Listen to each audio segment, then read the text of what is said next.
Dobrý deň, moje meno je Juraj Tileš a touto formou by som sa vám rád predstavil ako kandidát na poslanca do Európskeho parlamentu. Pochádzam z Trenčína, mám 28 rokov. Ako 4-ročné dieťa som odišiel s rodičmi do Maroka, kde som býval počas 8 rokov, spoznal som novú kultúru a naučil sa francúzsky jazyk, ktorý je jeden z 3 pracovných jazykov Európskeho parlamentu. Po návrate na Slovensko som absolvoval 8-ročné gymnázium v Trenčíne. Po jeho ukončení som opäť opustil Slovensko. Tentokrát som odišiel do Anglicka, kde som podnikal počas 3 rokov v realitnom a v stavebnom priemysle.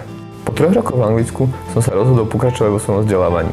Vrátil som sa na Slovensko a nastúpil som na City University of Seattle v Trenčíne, kde som študoval podnikový manažment. Počas svojho štúdia som bol zvolený do funkcie predsedu študentskej rady vysokých škôl, organizácie, ktorá hájí, chráni práva a záujmy študentov vysokých škôl a zároveň spolupracuje s ministerstvom školstva.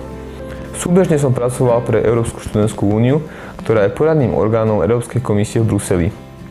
Po úspešnom absolvovaní štúdia v roku 2012 som založil občianske združenie Apache Entertainment, ktoré organizuje rôzne kultúrne a športové podujatia pre širokú verejnosť a najmä pre mladých ľudí na Slovensku.